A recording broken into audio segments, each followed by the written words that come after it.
परात् परब्रह्म परमेश्वर परम मंगलमय प्रभु भगवती महामाया राजराजेश्वरी पराम्बा जगदम्बा त्रिपुराम्बा के सहित भूतेश्वर भूत भावन अखंड कोटि ब्रह्मांड स्वामी भगवान शंकर महाराज जी के पावन पवित्र चरणों में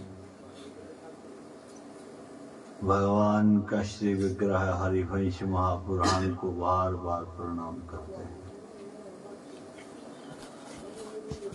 सर्वतोभद्र मंडल में विराजमान ब्रह्मांड वर्ग के देवी देवताओं को, ऋषिगणों को, पितृगणों को, तीर्थों को, वेदों को, शास्त्रों को, गुरु परंपरा को बार बार प्रणाम करते हुए आज का श्री हरिवंश पुराण का ज्ञान यज्ञ सत्संग व पुष्पांजलि श्री हरि अर्पण करते हैं। सम्माननीय, अभिवंदनीय, पूजनीय, अर्चनीय पृथ्वी के देवतुल्य ब्राह्मणगण गृहस्थ आश्रम को पुष्ट करने के लिए, गृहस्थ आश्रम को धन्य बनाने के लिए, पितरों का शुभाशीर्वाद प्राप्त करने के लिए और देवताओं का स्तवन आराधन करने के लिए पिछले 3 दिनों से हरिवंश की कथा चल रही है। हरि अनंत, हरि कथा अनंत। भगवान की कथा अनंत है। जिस तरह से भगवान अनंत है उसी तरह से भगवान की कथा भी अनंत है। अच्छा, पहली बात, हमें कथा सुननी क्यों है? लाभ क्या है कथा सुनने से? देखो, हमारे पास 18 तत्व है। 5 हमारी ज्ञान इंद्रियां हैं, आंख नाक कान जीवा चमड़ी। 5 हमारी कर्म इंद्रियां हैं, हाथ है, पांव है, जीवा है, मलमूत्र त्यागने की इंद्रिया है। 10 हो गए। 5 हमारे पास तन्मात्राएं हैं, एटम्स है। रूप तन्मात्रा, रस तन्मात्रा, स्पर्श तन्मात्रा, गंध तन्मात्रा, शब्द तन्मात्रा। एक मन है, एक बुद्धि है और एक अहंकार है। कितने तत्व हुए? 18।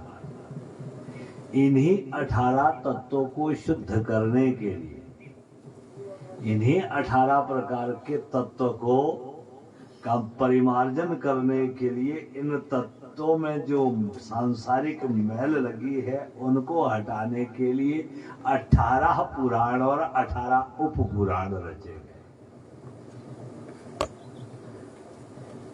हर एक पुराण के द्वारा हर एक तत्व का शोधन, और हर एक पुराण की हर एक कथा कोई ना कोई कथा मन को अच्छी लगेगी, कोई बुद्धि को लगेगी, कोई इंद्रियों को अच्छी लगेगी, कोई कर्मेंद्रियों के लिए ज्ञान देगा, कोई ज्ञानेंद्रियों को संबल देगा, कोई अहंकार को निवृत्त करने की शिक्षा देगा। इसलिए 18 पुराण रचे गए और 18 उप पुराण रचे हैं।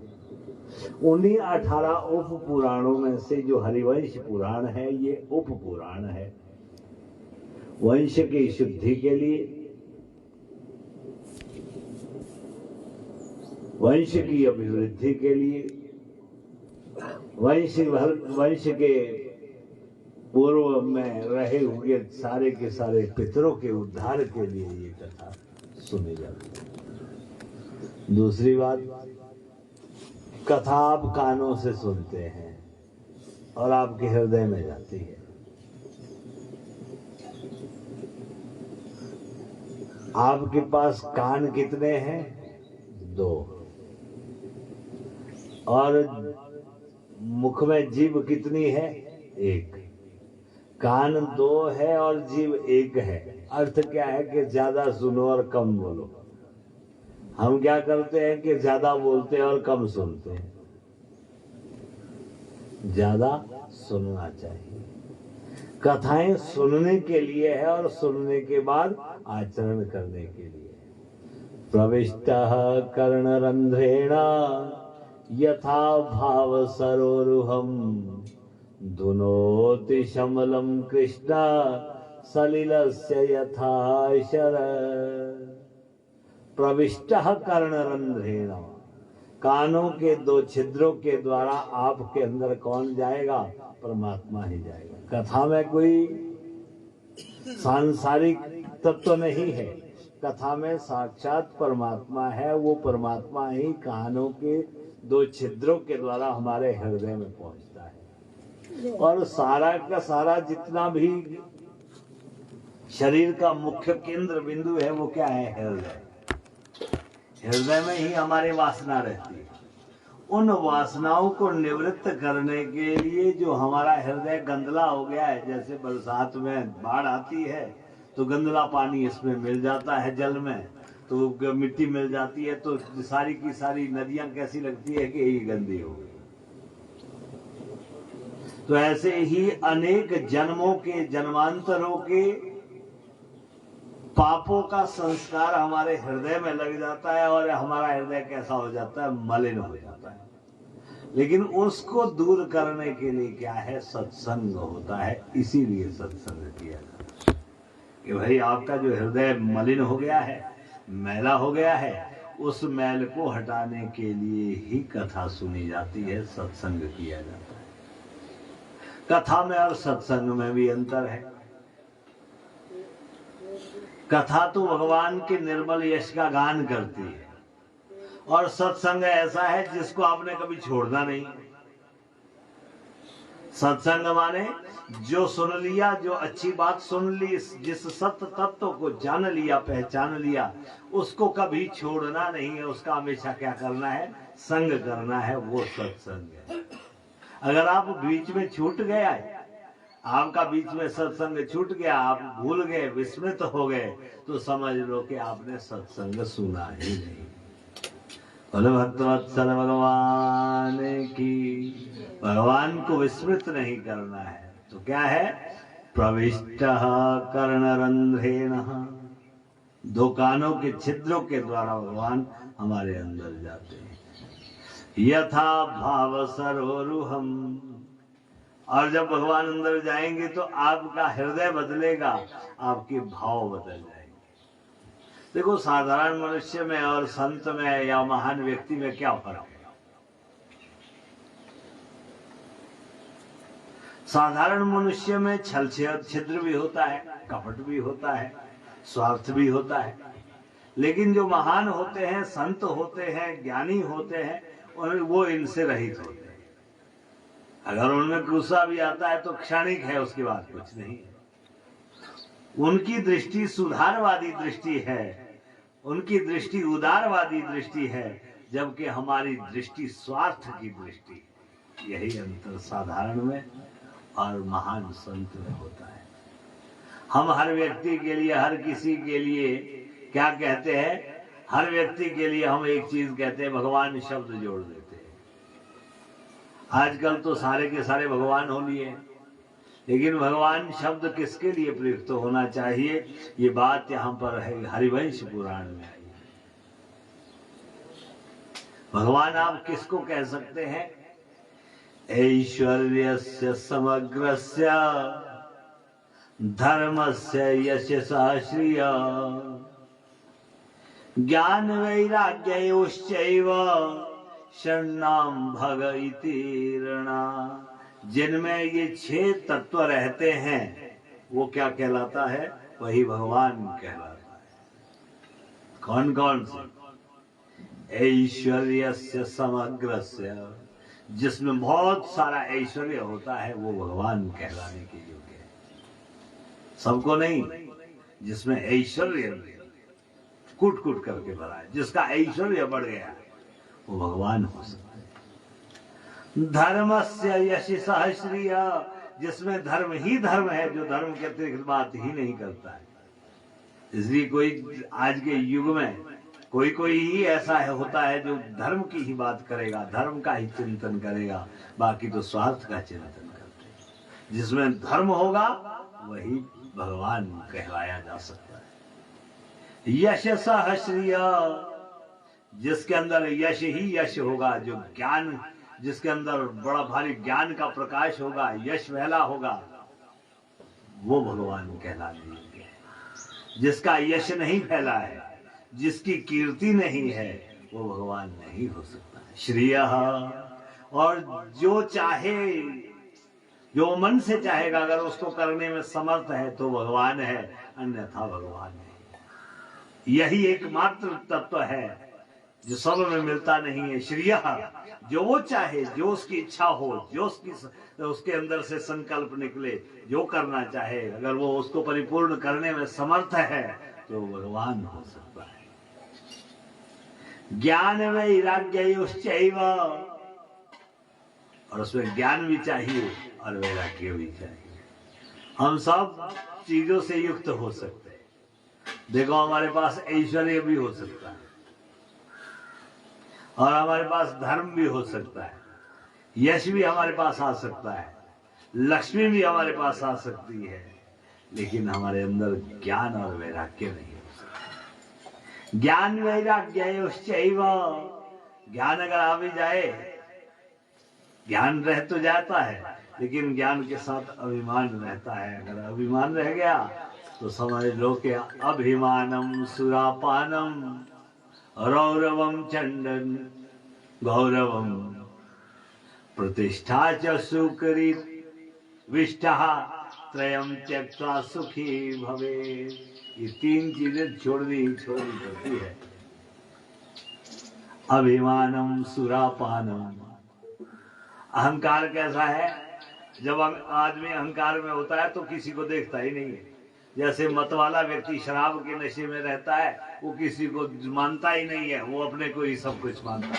अभिमानम सुरापानम गौरवम चंडरौरवम, और जो गौरव है, जो अपने आप को आप महान मान रहे हैं, वो प्रचंड रूप से रौरव नामक नरक को ले जाता है। प्रतिष्ठा च सुकरी विष्ठा, जो प्रतिष्ठा है जिसके पीछे हम दौड़ते हैं, ज्यादा इस प्रतिष्ठा के पीछे नेता लोग दौड़ते हैं। बोलो नारायण भगवान की। प्रधान जी हंस रहे हैं हमारे। देखो, ये जो नेता लोग होते हैं, चलो यहाँ तो है कोई नहीं है, चलो नेताओं को तीन चीजों का बड़ा शौक रहता है। नेता लोग तीन चीजों के बड़े प्रिय होते हैं। एक होती है माला, अगर माला नहीं लगी नेता को तो आंख मोए उनकी जो है भ्रुकुटियां तन जाती है। दूसरा होता है मंच, जगह बढ़िया मिलनी चाहिए बैठने की। तीसरा है माइक, अगर बोलने के लिए माइक मिल जाए, चाहे दुनिया ही चली जाए, लेकिन बोलते रहे। ये तीन तो इस बड़े हैं। प्रतिष्ठा च शुकरी विष्ठा, जो प्रतिष्ठा के पीछे पड़ता है, प्रतिष्ठा को तो दूर से ही छोड़ देना चाहिए, जैसे शुकरी सुअर की विष्ठा होती है। त्रयं त्यक्त्वा सुखीं भवेत्, तीनों को छोड़ करके व्यक्ति सुखी रह सकता है। त्रयं त्यक्त्वा सुखी भवेत्। इसलिए ज्ञान भी रखिए, लेकिन ज्ञान तो सब रखते हैं। ज्ञान जितना एक किसी के पास है उससे अपना काम चला लेते हैं, लेकिन ज्ञान के साथ वैराग्य का होना आवश्यक है। हम वैराग्य नहीं रखते हैं, हम तो पकड़ के हर चीज रखते हैं। हम तो धृतराष्ट्र बन चुके हैं। धृतम राष्ट्रम ये न सब धृतराष्ट्र, जिसने बड़े जोर से अपनी हर चीजों को पकड़ लिया है। लेकिन आप मानिए कि जितनी जोर से हम वस्तुओं को पकड़ते हैं, हमसे वो उतनी ही तेज गति से छूटती जाती है, निकलती जाती है। हमारे पास ही हमेशा नहीं रहती है वस्तुएं। आपका शरीर हमेशा नहीं रहेगा, बाकी क्या रहेगा? वस्तुएं तो तब है जब शरीर रहेगा, जब शरीर ही नहीं रहेगा तो वस्तुएं भी नहीं रहेगी। इसलिए वैराग्य रखिए, हर चीज से वैराग्य रखिए। जितना वैराग्य होगा उतना भगवान में भक्ति लगेगी। जितना आपका संसार से प्रपंच निवृत्त होता जाएगा, वैराग्य होता जाएगा, उतना आपका मन भगवान की ओर बढ़ेगा। अगर वैराग्य नहीं है तो महाराज आप चाहे जितनी भक्ति कर लो, जितना सत्संग कर लो, इनका फल क्या है? सत्संग का भी, भक्ति का भी, तीर्थ का भी, स्नान का भी, सबका फल क्या है? संसार से वैराग्य हो जाना। लेकिन वैराग्य होता ही नहीं है। और वैराग्य से ही क्या होगा? वैराग्य से ही भगवान का मार्ग पुष्ट होता है, वैराग्य से ही भगवान के दरवाजे खुलते हैं। इसलिए शरणम भगति ऋणा, जिनमें ये 6 तत्व भरे पड़े होते हैं, वही भग अर्थात भगवान की विभूतियों से युक्त होता है, भगवान कहलाने योग्य होता है। और ये कथा किस लिए है भाई? ये कथा हमारे हृदय के यथा भाव सरोरुहम, अपने हृदय को शुद्ध करने के लिए है। सत्संग अपने हृदय, मलिन हृदय को निवृत्त करने के लिए है। धुनोति शमलम कृष्णा, जब कृष्ण का नाम अंदर चला गया तो समझ लो कि आपके सारे के सारे पाप नष्ट हो गए। कृष्ण नाम किसका है? आकर्षण का है।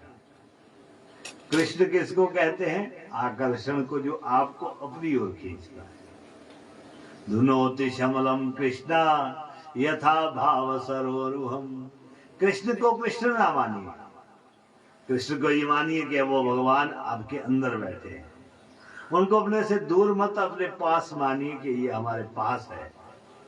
आपके आगे भी चल रहे हैं, आपके पीछे भी चल रहे हैं, आपके अंदर भी बैठे हैं।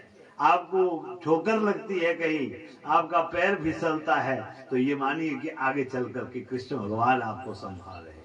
आप पीछे को गिरते हैं तो ये मानिए कि जैसे आप पीछे पड़ रहे हैं, पीछे गिर रहे हैं, पीछे आपको किसी ने सहारा दे दिया, तो मानिए कि भगवान ही हमें सहारा दे रहे हैं, वो दूर नहीं है। धुनोति शमलम कृष्णा यथा भाव सर्वोरुहम।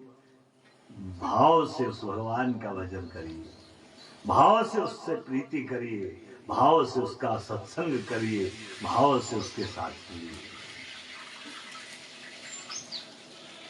इसलिए सत्संग किया जाता है, इसलिए भगवान की कथा सुनी जाती है कि हमारा हृदय निर्मल हो जाए।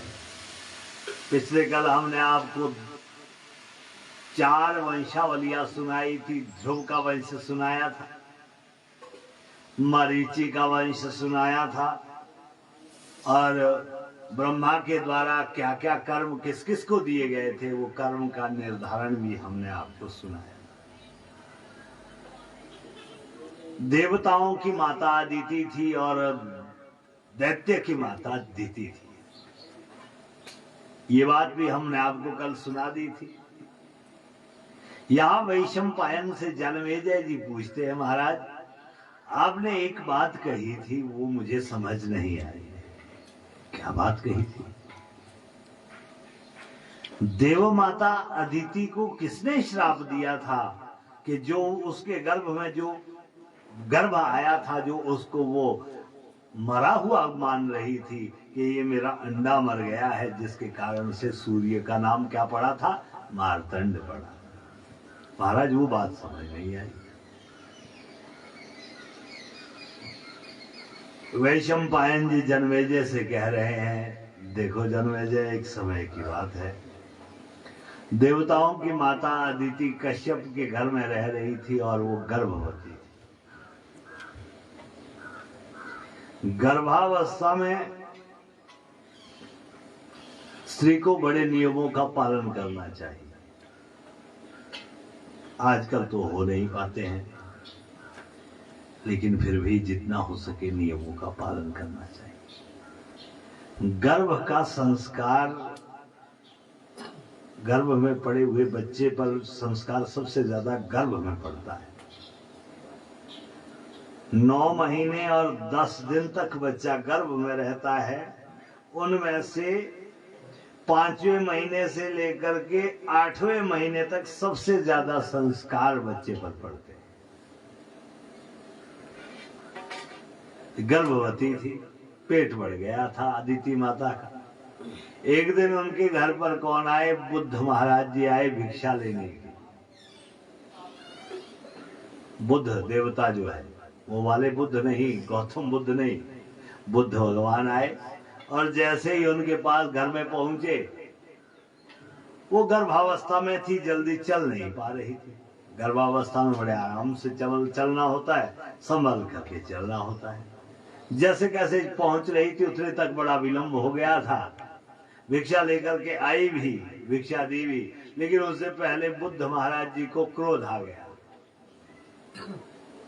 और बुद्ध महाराज जी ने कह दिया कि देख, तूने भिक्षा देने में इतना विलंब किया है, जिसके कारण से विलंब हुआ है वो तत्व तेरा नष्ट हो जाएगा।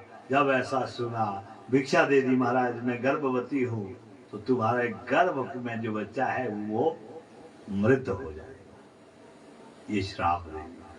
लेकिन बुद्ध महाराज वहां से चले गए। बुद्ध की बड़ी स्तुति की कि मेरे बच्चे को मत मारिए, मेरे बच्चे को मत मारिए। उतने में कश्यप ऋषि आ गए और कश्यप ऋषि ने जैसे ही सुना कि बुद्ध ने ये श्राप दिया है और अदिति से कह दिया कि एक क्षण के लिए तुझे ऐसा लगेगा कि तेरा बच्चा मर गया है, बाकी जो बुद्ध ने श्राप दिया है उस श्राप को विनिवृत्त करने में मैं सक्षम हूँ, मैं उस श्राप को बदल दूंगा, लेकिन तुम्हारा बच्चा मरेगा। अब कश्यप जी ऋषि ने वहां बड़ा भारी यज्ञ किया और उस श्राप से अदिति माता को मुक्त कर दिया। लेकिन जब बच्चा पैदा हुआ तो क्या लगा अदिति माता को कि ये तो मृत अंड है, मृत अंड पैदा हुआ है, इसीलिए सूर्य का नाम मार्तंड पड़ा है। बोलो मार्तंड भगवान की।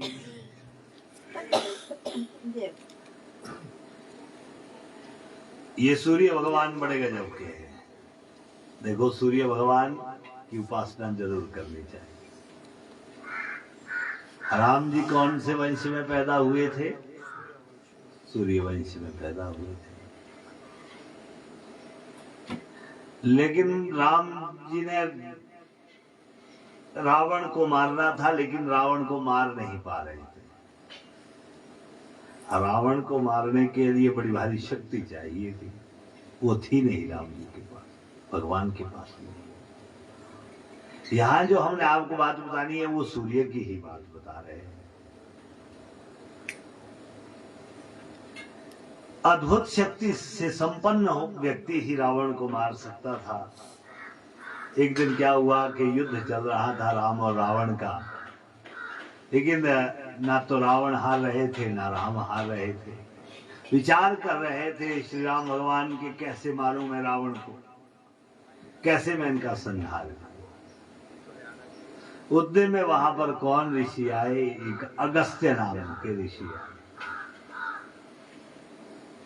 अगस्त्य ऋषि ने आप बीती कथा सुनाई है श्री राम भगवान, बाकी तो हम राम कथा आगे सुनाएंगे। आप बीती एक बात सुनाई है, देखो राम, तुम तब तक नहीं मार पाओगे इस रावण को जब तक तुम्हारे पास शक्ति नहीं होगी। तो कैसे आएगी मुझे शक्ति? मैं तुझे आज एक ब्रह्म विद्या देता हूं, जिस ब्रह्म विद्या के द्वारा ही तुम इस ब्राह्मण को मार पाओगे। क्योंकि रावण जो था वो ब्राह्मण कुल में पैदा हुआ था, जब तक ब्रह्म विद्या नहीं होगी तब तक वो ब्राह्मण को मार नहीं सकते थे। देख राम, मेरा एक कन्या से विवाह हुआ था, अगस्त्य ऋषि की तरह। किससे विवाह हुआ था? एक लोपामुद्रा नाम की कन्या। अब जब लोपामुद्रा आ गई, उससे पहले तो मेरे पास बड़ी भारी धन संपत्ति थी। अब पत्नी आ गई, और जब पत्नी आई तो पत्नी के आने के बाद घर की सारी धन संपत्ति नष्ट हो गई। क्यों? क्योंकि घर में लोपामुद्रा आ गई। लोपामुद्रा का अर्थ क्या है? जिसके हाथ से मुद्राएं ही लुप्त तो हो जाती है। अब अगस्त्य ऋषि बड़े कष्ट में पड़े। ऐसा क्यों होता है?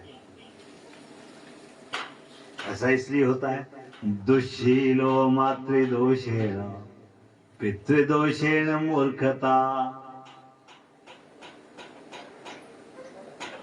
कार्पण्यम वंशदोषेण दारदोषेण दरिद्रता, पत्नी के साथ दरिद्रता भी आ सकती है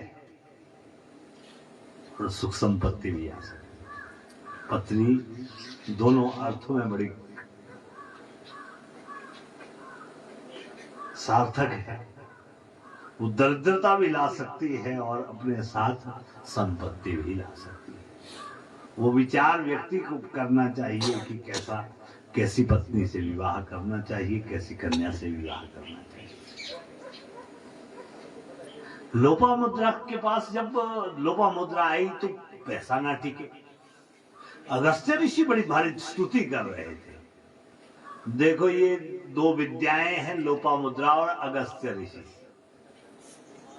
लोपामुद्रा जो है वो हादी विद्या है और अगस्त्य ऋषि जो है वो कादी विद्या है। कादी विद्या श्री विद्या से संबंध है, वो कश्मीर से चली है, और हादी विद्या जो चली है बनारस से चली है। अब दोनों की दोनों विद्याएं जहां इकट्ठी मिल गई वहां विस्फोट हो गया। अब पैसा नहीं टिक रहा है, बड़ा परेशान हो गए अगस्त्य ऋषि। क्या करूं मैं, कहां जाऊं, किधर जाऊं। एक दिन क्या हुआ कि वो अपने गुरु जी के पास चले गए। अगस्त्य ऋषि के गुरु कौन थे? एक गृत्समद नाम के ऋषि थे। देखो, गृहस्थियों से ज्यादा अच्छा होता है कि सन्यासी को गुरु बनाया जाए, सन्यास्त को गुरु बनाना चाहिए। क्यों? क्योंकि उनमें ज्ञान भी होता है और वैराग्य भी होता है। गृत्समद गुरु के पास चले गए। गृत्समद गुरु से पूछा, महाराज मेरे घर में पैसा नहीं टिक रहा है, क्या करें? गृत्समद ऋषि ने कह दिया कि अरे तुम्हारे पास पैसा कैसे टिकेगा, तुम लोपामुद्रा को दो जो घर में लाए। जब से लोपामुद्रा आई है तुम्हारे घर की मुद्राएं लुप्त होती जा रही। अगस्त्य ऋषि ने यहाँ पर एक बड़ी अच्छी बात कही है, सुंदर बात कही है। महाराज, पत्नी को तो बदल नहीं सकता हूं, पत्नी को तो छोड़ नहीं सकता हूं, कोई ऐसा उपाय बताइए जिससे मुद्राएं टिक जाए।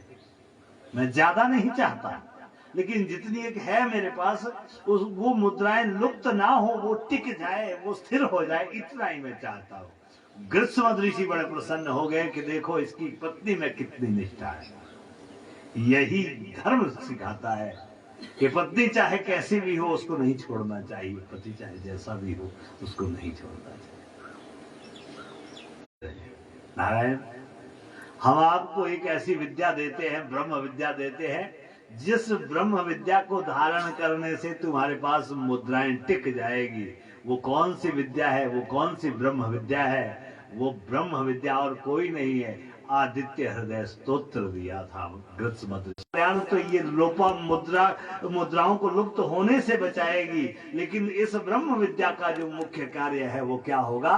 रावण को मारना होगा। जब तक ये विद्या राम को नहीं पहुंचेगी तब तक रावण को नहीं मार पाओगे। इसलिए राम, आज मैं तुझे ये ब्रह्म विद्या दे रहा हूं। उस ब्रह्म विद्या को धारण किया, और जैसे ही ब्रह्म विद्या को धारण किया है उस सूर्य के स्तोत्र को याद किया है। इसलिए हम सबकी जो आत्मा है, जड़ और चेतन की जो आत्मा है, वो कौन है? सूर्य है। बोलो सूर्य भगवान की। सूर्य आत्मा जगतः तुषश्च। चेतन की भी आत्मा सूर्य है और जड़ की आत्मा भी कौन है? सूर्य भगवान है। इसलिए 3 काम जरूर करिए। सूर्य भगवान को जल जरूर देना, सूर्य को पानी जरूर देना चाहिए। कुछ हो ना हो लेकिन सूर्य को पानी दे दीजिए। आपके घर में चाहे सूतक है, चाहे आपके घर में पातक है, जो प्राकृतिक वस्तुएं होती है इनको सूतक पातक का दोष भी नहीं लगता है। ये तो एक अलग बात है कि लोगों ने ढिंडोरा पीटना है, हमारे तो सूतक है जी, हम तो दे नहीं सकते। मूर्ति को नहीं चढ़ा सकते आप, लेकिन जो प्राकृतिक चीजें होती है उनको चढ़ा सकते हैं। से सूर्य है, चंद्रमा है, अग्नि है, जिनकी प्रतिष्ठा नहीं होती है, जो प्राकृतिक और स्वयं सिद्ध वस्तुएं होती है, उनको सूतक और पातक का भी दोष नहीं लगता है। इसीलिए व्यक्ति जब पिंडदान करता है प्रतिदिन, पिंडदान के बाद उसको कहा जाता है कि एक धारा सूर्य को दे दीजिए। उसको एक सूर्य को जल वहां पर भी चढ़ाना होता है जब व्यक्ति के घर में पातक होता है। सूर्य को जल जरूर चढ़ाइए। सूर्य को जल चढ़ाने से क्या होगा? आपकी बुद्धि शुद्ध होगी। सूर्य को जल चढ़ाने से क्या होगा? आपकी नेत्र ज्योति ठीक रहेगी। सूर्य के जल चढ़ाने से अगर आप अच्छे से जल चढ़ाएंगे, जो उसकी किरणें आपकी आंखों पर पड़ेगी, हृदय पर पड़ेगी, आपका हृदय ठीक रहेगा। सूर्य को जल जरूर चढ़ाना चाहिए। जिनका क्षीण सूर्य हो, जिनका नीच का सूर्य हो, उनको तो विशेष रूप से कुछ मीठी या कुछ लाल चीज के सहित सूर्य को पानी देना चाहिए, जल चढ़ाना चाहिए। और तांबे के बर्तन से चढ़ाओगे तो ज्यादा बढ़िया। क्यों? क्योंकि सूर्य की धातु ही तांबा है, और तांबे से जब अर्घ्य दिया जाता है तो उससे सूर्य और ज्यादा बली हो जाते हैं। और आप क्या, सूर्य जितना बली होगा उतना आपका कल्याण होगा, उतना जा करके आपकी बुद्धि शुद्ध होगी। बोलो नारायण भगवान की।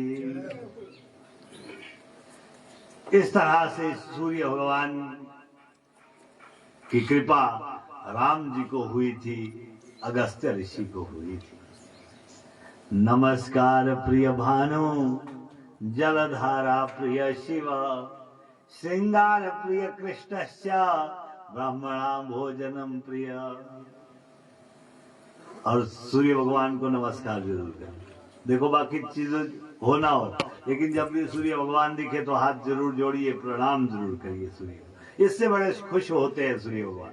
जब भी आपको समय लगे सूर्य को प्रणाम करें। नमस्कार प्रिय भानु, नमस्कार से बड़े प्रिय हो। जलधारा प्रिय शिव, और जल चलाने से शंकर भगवान बड़े प्रसन्न होते हैं। जल जरूर चढ़ाइए शंकर पर। शंकर भगवान जो है वो जल चढ़ने से, जल चढ़ाने से बड़े प्रसन्न होते हैं।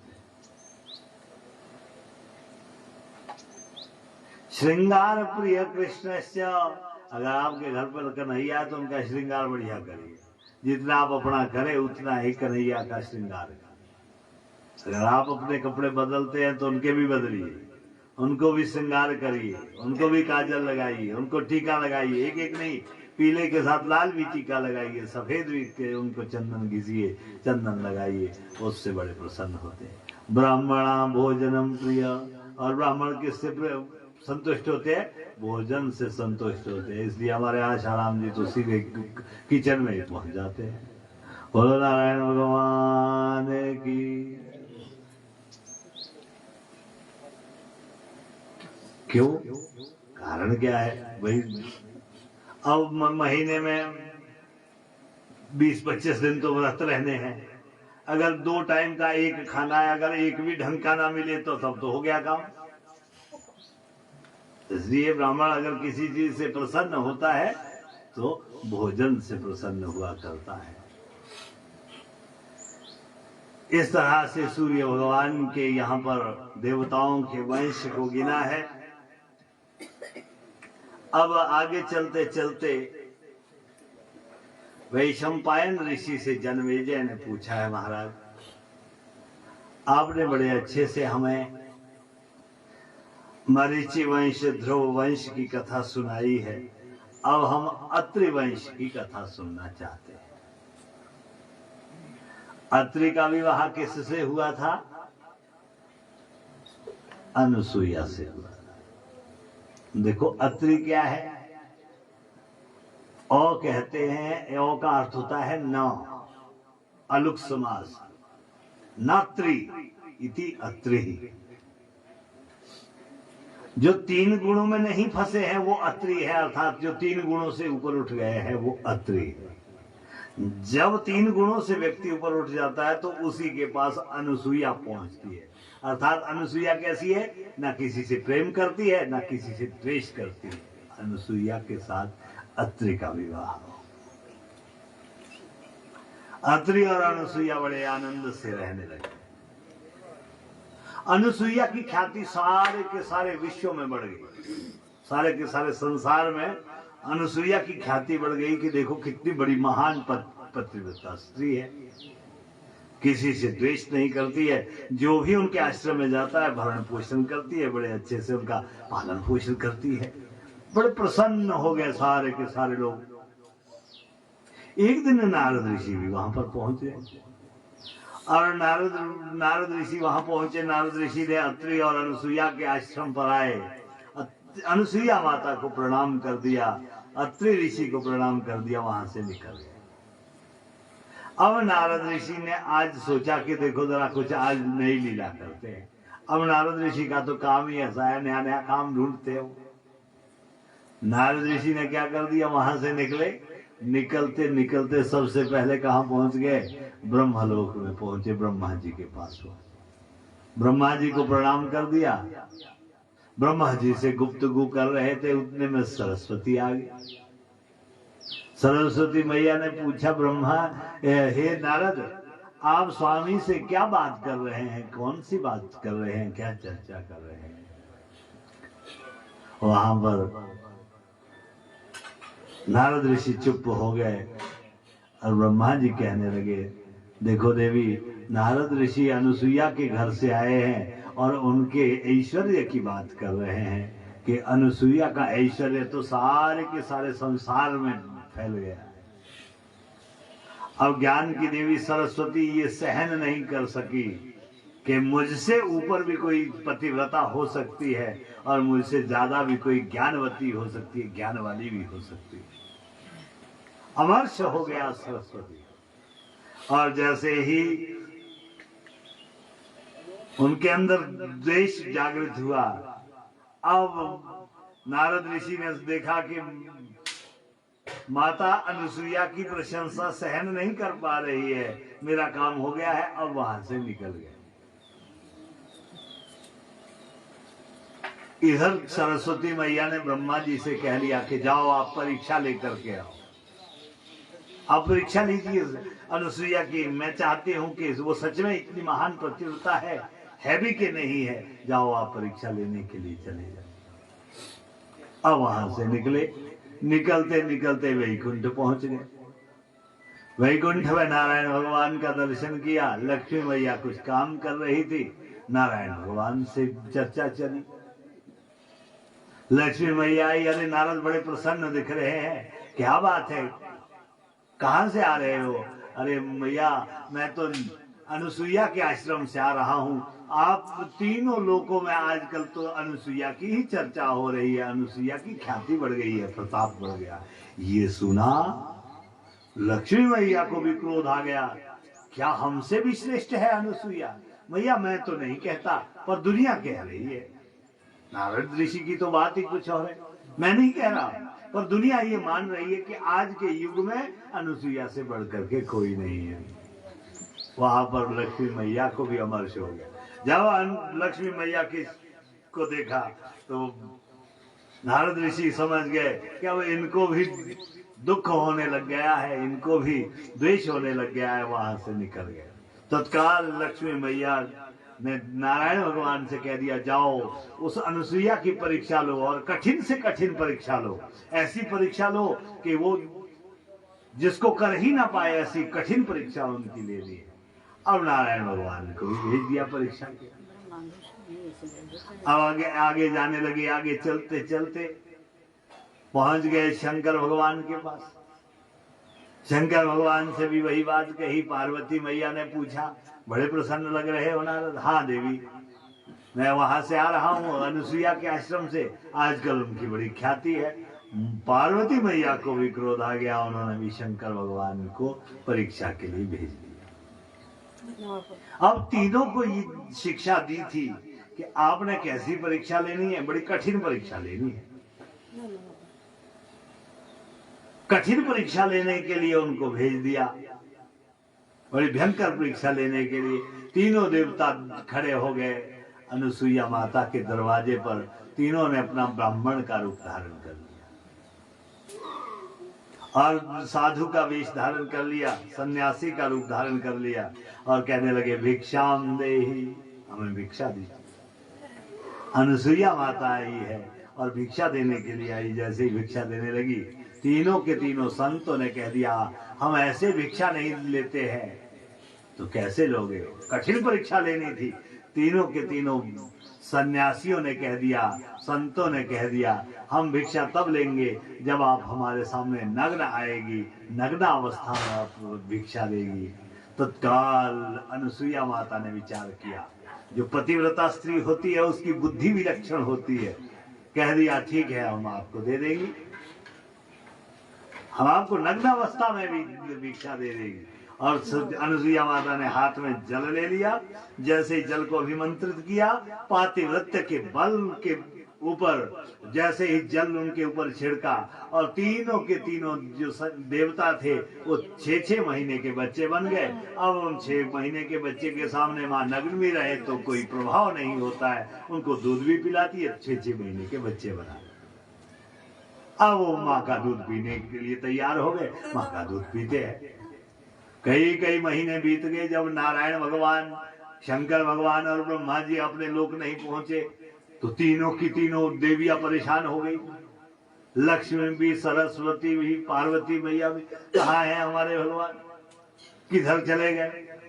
जब कोई पता नहीं चला तो अंत में जाकर के लक्ष्मी मैया ने नारद ऋषि को बुला लिया। जब सबको कष्ट होता है तो किसको याद करते हैं? नारद ऋषि को बताते, बुलाते।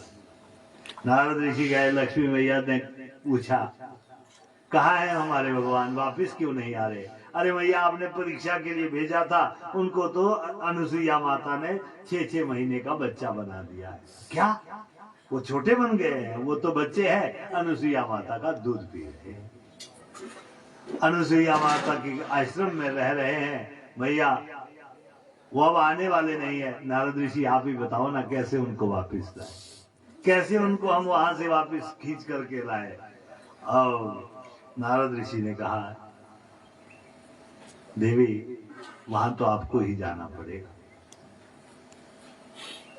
उनसे क्षमा याचना करनी पड़ेगी। जब अनुसुईया प्रसन्न हो जाएगी तब वो आपके पति को आपके साथ छोड़ देगी, तब जाकर के आपको कष्ट की निवृत्ति होगी। ऐसा करिए, आप वहां पर स्वयं जाइए। तीनों की तीनों देवियों को नारद ऋषि ने समझाया। पार्वती मैया भी गई है, लक्ष्मी मैया भी गई है, सरस्वती मैया भी गई है, तीनों देवियां वहां पहुंची है। अनुसुईया की बड़ी स्तुति की है। अनुसुईया माता ने कहा, बोलो देवी क्या चाहती हो? हम अपने पति को चाहती है, हमारे पति को हमें दे दीजिए। इन्होंने इच्छा ऐसी की थी कि ये मुझे नग्न रूप से मुझसे भिक्षा लेना चाहते थे, तो मुझे उनको 6 महीने का बच्चा बनाना पड़ा। लो ले जाओ, हम इनको अपने बंधन से मुक्त करती है। उनको बंधन से मुक्त कर दिया। तीनों के तीनों देवता खड़े हो गए और मैया के चरणों में झुक गए। मैया से कहने लगे, देवी ऐसा आनंद हमें कहीं नहीं मिला जैसा आपके चरणों में बैठ करके मिला। हम अब जा रहे हैं, तुम्हारी कोई इच्छा तो नहीं है देवी? अनुसुईया माता ने एक ही बात कही, मेरी एक ही इच्छा है, हे नारायण भगवान, हे शंकर भगवान, एक इच्छा मेरी है। मैं ये चाहती हूं कि आप तीनों मेरे पुत्र के रूप में मेरे गर्भ से पैदा हो जाए। तीनों के तीनों देवताओं ने आशीर्वाद दे दिया अनुसुईया माता को, हम तुम्हारे गर्भ में तुम्हारे पुत्र के रूप में तुम्हारा स्तनपान करने के लिए जरूर आएंगे। तीनों के तीनों देवता अत्रि और अनुसुईया के घर में आए, अनुसुईया माता के गर्भ में आए। शंकर के अंश से सबसे पहले कौन पैदा हुए हैं? अनुसुईया माता के गर्भ से दुर्वासा ऋषि पैदा हुए, और ब्रह्मा जी के अंश से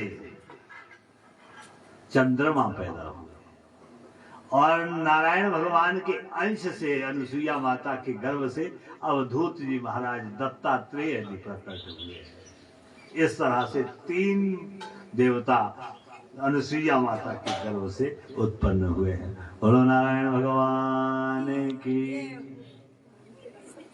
ये अवधूत जी महाराज ही है जिनके 24 गुरुओं की कथा आपने सुनी होगी। बड़े अद्भुत दत्तात्रेय भगवान हुए, अवधूत है, सबको अपना गुरु मानते हैं। 24 तक तो संसार में उनके गुरु हैं और बड़े मौज में रहते हैं, बड़े बड़े आनंद में रहते हैं। दुर्वासा ऋषि शंकर के अवतार है, तो इसलिए उनको गुस्सा भी आता है। कईयों ने कहा कि दुर्वासा का अर्थ क्या होता है। किसी ने कहा कि भाई जो दुर्वा का रस पीते वो दुर्वासा नहीं, वो दुर्वासा नहीं है। दुर कहते हैं निषिद्ध को, वास कहते हैं वस्त्र को। जो मलिन वस्त्रों से रहते हैं वो दुर्वासा है। इसलिए ब्राह्मणों को विशेष रूप से मलिन वस्त्र नहीं पहनने चाहिए, शुद्ध स्वच्छ वस्त्र पहने। तो सबको ही पहनने चाहिए, उससे उनके अंदर विकृति आती है, क्रोध जल्दी आ जाता है। इसलिए दुर्वासा नहीं बनना चाहिए। दुर्माने निषिद्ध, दुर्माने मलिन वस्त्रों से युक्त ब्राह्मण नहीं होना चाहिए। और चंद्रमा किस रूप में आए हैं? ब्रह्मा जी के अंश से आए हैं। इसलिए ब्रह्मा जी कैसे है? रजोगुणी है। तो चंद्रमा में भी सबसे ज्यादा क्या है? रजोगुण है। चंद्रमा में भी रजोगुण सबसे ज्यादा है, ब्रह्मा जी के अंश से पैदा हुए। इस तरह से यहाँ पर अत्रि के वंश में तीनों के तीनों देवता प्रकट हुए हैं।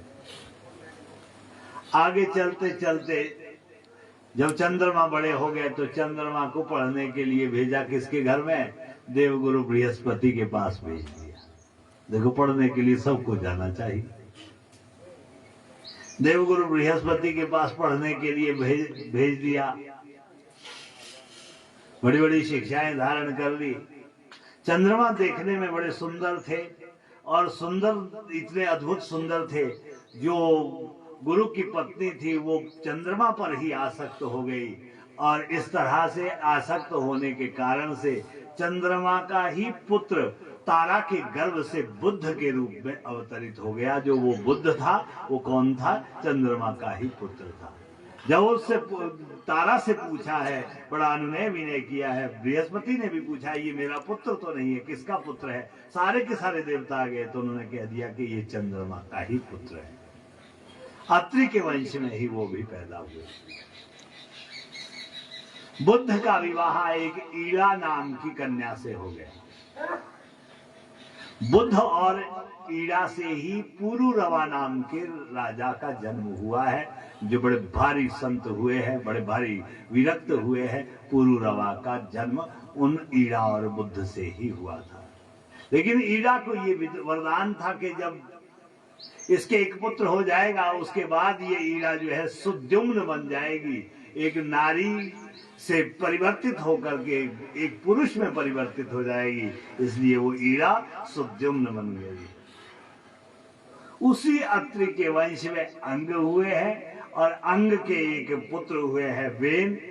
वेन बड़े अत्याचारी राजा हुए हैं। अत्रि के वंश में ही ये भी हुए हैं। वेन ने क्या कर दिया? जब वेन को राज्य दे दिया, अंग ने संन्यास ले लिया कि मैंने अब राज्य नहीं करना है, पुत्र को देख करके। कैसा पुत्र पैदा हुआ? बड़ा दुख देने वाला पुत्र पैदा हुआ। देखो, अंग के एक ही पुत्र हुआ, बड़े मुश्किल से हुआ, अश्वमेध यज्ञ से हुआ वेन। लेकिन वेन कैसा था? बड़ा अत्याचारी था। उसने क्या कर दिया? सारे के सारी दुनिया में संदेश दे दिया कि भाई आज के बाद कोई यज्ञ नहीं करेगा, हवन नहीं करेगा, अग्निहोत्र नहीं करेगा। न यष्टव्यो न होतव्यो न दातव्य द्विजा क्वचित इति न्यवार्य धर्मम वेरि घोषेण सर्वशः। कोई भी कुछ नहीं करेगा, जो कुछ करना है राजा के लिए करना चाहिए। राजा ही भगवान है, राजा ही सबसे महान है। पूजा करनी है राजा की करिए, दान देना है राजा को दीजिए, अग्निहोत्र करना है राजा के लिए करिए। ये घोषणा दे दी। उनको समझाने के लिए वहां पर कौन आए? बहुत सारे ऋषि आए, संत आए, और संत समझाने लगे। लेकिन उनसे समझा नहीं। देखो, हमें भी समझाने के लिए बार बार कोई ना कोई आता है, कोई ना कोई अच्छा ज्ञान देने के लिए आता है। कथाएं होती है हमें ज्ञान देने के लिए, सत्संग होते हैं ज्ञान देने के लिए, उपासना होती है ज्ञान देने के लिए, तीर्थ होते हैं ज्ञान देने के लिए। कोई ना कोई कभी ना कभी कुछ अच्छा काम, अच्छा सत्संग सुनाने के लिए आता ही है। लेकिन हम ज्ञान नहीं लेते हैं। हमारी दशा भी कैसी है? जैसी वेन की दशा है। वेन ग्रहण नहीं करता है, आते तो है लेकिन हम ग्रहण नहीं करते हैं। अब वेन ने उन बूढ़े बूढ़े ऋषियों से कह दिया, कौन है भाई, हटाओ इनको यहां से, निकालो इनको यहां से। ऋषियों का आया क्रोध, ऋषियों ने वेन को उल्टा लटका दिया और वेन की मृत्यु हो गई। जैसे ही मृत्यु हुई तो मृत्यु होकर के सुनीता अपने बच्चे के पास आई और अपने बच्चे को गले से लगाती है, रोती है, विलखती है, मेरे बच्चे तूने ये क्या काम कर दिया। देखो 3 पुत्र बड़ा दुख देते हैं। अजात मृत मूर्खेभ्या मृता जातौ सुतौ वरम यतस्तौ स्वल्प दुखाय यावत जीवे जड़ो दहे। एक तो जिसके हुआ ही नहीं, अजात, वो भी दुख देता है, उनको यही इच्छा रहती है कि हमारे पुत्र हुआ नहीं। दूसरा कौन सा, मृत, जिसके हो गया और होने के बाद उस पुत्र की मृत्यु हो गई, वो और ज्यादा दुखी है कि मेरे हुआ क्यों हुआ, दुख देने के लिए हुआ, मृत्यु हो गई। यतस्तौ स्वल्प दुखाय, ये ना होना और होकर के मर जाना, ये तो थोड़ा दुख देते हैं, थोड़ा कष्ट देते हैं। यावत जीवे जड़ो दहे, लेकिन जो मूर्ख पुत्र होता है वो हमेशा ही दुख देता है। यहाँ पर ये कहती है सुनीता, मेरे बच्चे ये तूने क्या कर दिया, बार बार तुझे समझाती रही, तू नहीं समझा, तूने मेरी बात को नहीं माना, ये क्या कर दिया। सब लोगों ने कहा सुनीता दे दो अपने बच्चे को, इसको जला देना है, इसका संस्कार कर देना है, अंत्येष्टि संस्कार। नहीं, मैं नहीं दूंगी इसको। क्यों नहीं दूंगी, इसलिए नहीं दूंगी कि मुझे जब अपने बच्चे की याद आएगी, अपने बेटे की याद आएगी तो मैं किसको देखूंगी, इसलिए मैं इसको संभाल करके रखूंगी। एक बड़ा भारी कटाह लिया और कटाह में औषधियां रख दी, औषधियों के बीच में वेन के शव को रख दिया। जब भी माता को याद आती है तो माता कहाँ चली जाती है, सीधे सीधे वेन के पास चली जाती है और वेन को देखती है कि देखो मेरा कैसा प्यारा पुत्र था। यद्यपि वो दुनिया के लिए दुष्ट था, लेकिन माँ के लिए तो वो बच्चा था, माँ के लिए वो बेटा था। चाहे जैसा भी क्यों ना हो, माँ के लिए पुत्र पुत्र ही होता है। एक दिन क्या हुआ, वहां पर बहुत सारे ऋषि आ लिए और ऋषियों ने कह दिया, हे सुनीता माता, आप अपने पुत्र को हमें दे दीजिए। आपने क्या करना है, अरे हमने उसका मंथन करना है। अब एक सुंदर सा कपड़ा नीचे बिछा दिया, उसके ऊपर जल छिड़क दिया, जल के छिड़कने के बाद उसके ऊपर वेन के शव को रख दिया। ऋषियों ने मंत्र पढ़े और मंत्र पढ़ते हुए उसके ऊपर जल छिड़का, उसके बाद उसका मंथन किया। जैसे ही मंथन करने लगे, सबसे पहले किसको मथा है, कमर को मथा है, और कमर को मथने से उसके शरीर से कौन पैदा हो गया, निषाद राज पैदा हो गया, भील जाति के व्यक्ति पैदा हो गया, भील जाति का व्यक्ति पैदा हो गया। और जैसे ही पैदा हुआ उसने कहा, बोलो ऋषियों मुझे क्यों पैदा किया है, जाओ तुम वनों की रक्षा करो, वृक्षों की रक्षा करो, वनों में जाओ, जंगलों में जाओ, वहां पर तूने अच्छे अच्छे कुएं बनाने हैं, तालाब बनाने हैं, ताकि लोगों को कोई कष्ट ना हो। अच्छे से तूने वनों की रक्षा करनी है, सुरक्षा करनी है, उनको वृक्षों का भार, सारा का सारा भार वनस्पतियों का, जंगलों का उनको दे दिया, बीहड़ जंगलों में चलाई। आज भी भील जाति के लोग मध्य प्रदेश में पाए जाते हैं। भील जाति में ही एकलव्य भी हुए, भील जाति में ही एकलव्य हुए हैं, जिन्होंने अपने अंगूठे का दान किसको कर दिया था, द्रोणाचार्य को गुरु दक्षिणा के रूप में अंगूठे का दान दिया।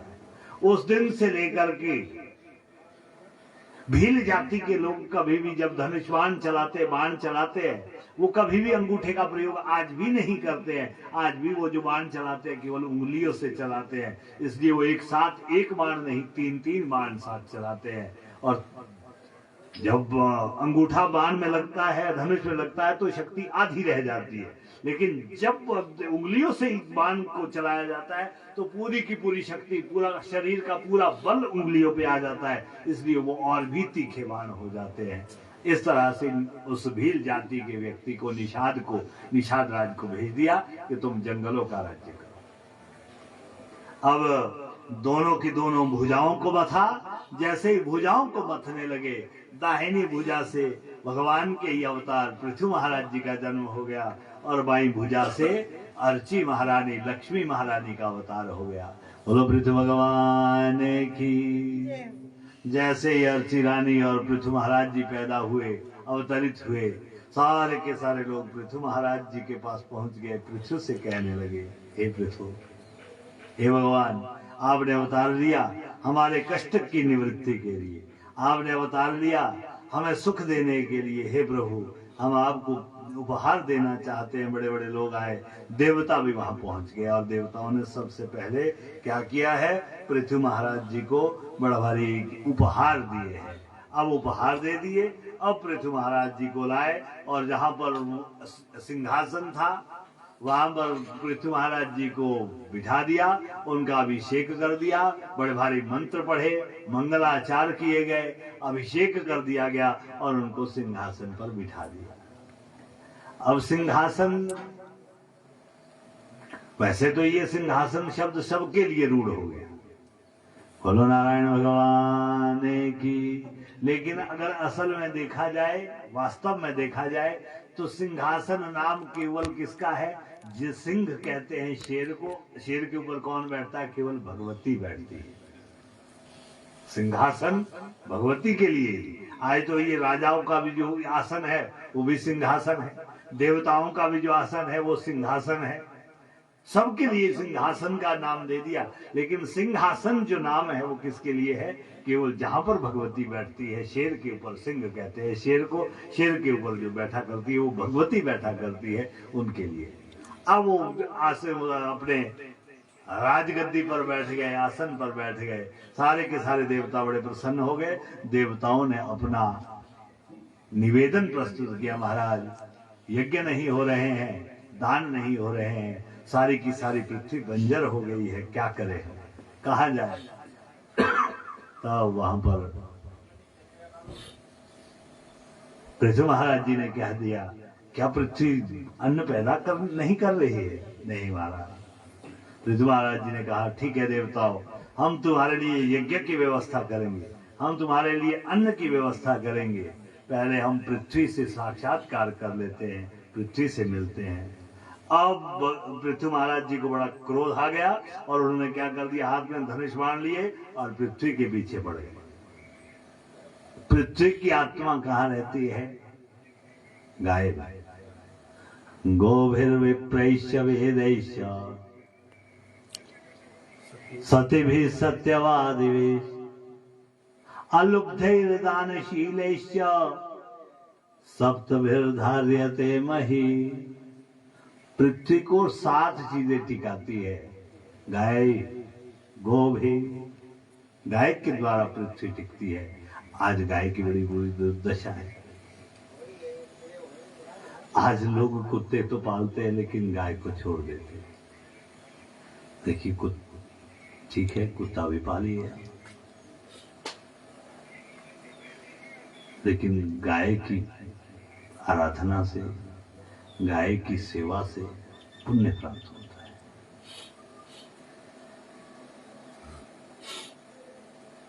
कुत्ता है, ऊंट है, सुअर है, ये जो है ये इनमें एक एक दोष रहता है। कुत्ते में, ऊंट में, सुअर में कोई ना कोई दोष रहता है। श्व, विड, वराह, उष्ट्र, इनमें एक एक दोष है। क्या क्या दोष है, क्यों नहीं? देखो, पहली बात, कुत्ता अपनी जाति का विरोधी है, इसलिए इसमें ये दोष है। उसका कारण क्या है कि वो अकारण ही किसी न किसी के ऊपर भौंकता रहता है।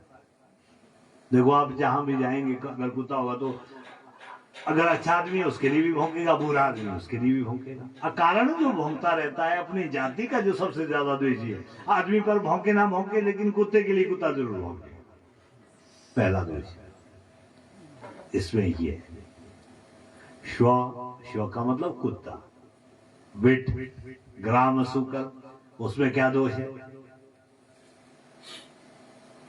उसमें ये दोष है कि उसको जो भी खाने को दिया जाए वो हर कुछ खा लेता है, क्योंकि गलियों में रहता है, हर कुछ खाता रहता है। इसलिए हर कुछ ना खाइए, जो अच्छा होता है उसी को खाना चाहिए।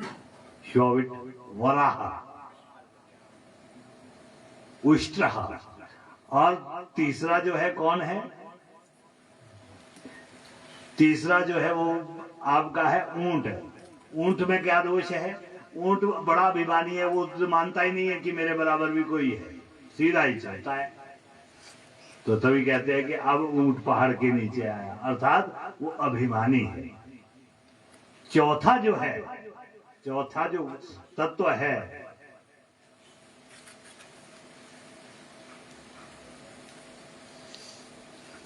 श्व, कुत्ता, वेट, ग्राम सूकर, वराह, उष्ट्र, इस तरह से जो चौथे व्यक्ति में है, चौथा सबसे ज्यादा जो है वो मलिन रहता है, इसलिए वो मलिन भी नहीं रहना चाहिए। ये चार दोष है। इसलिए जो कुत्ता इत्यादि है, मलिन कौन रहता है? गधा। गधा कैसा रहता है? बड़ा मलिन रहता है। और गधा के किस रूप में है? गधे को आप अगर किसी चीज में बांधते हैं, अगर वहां पर बांध लिया तो बंध गया, और जब आप खोल देंगे तो खोल गया। एक दिन एक व्यक्ति के पास क्या रस्सी नहीं थी, उसने क्या कर दिया, गधे को ये उसको जैसे बांधते हैं उसकी वो प्रक्रिया पूरी कर दी और उसको बांध दिया उसमें, और रस्सी थी नहीं, और गधा वहीं का वहीं बंधा हुआ है।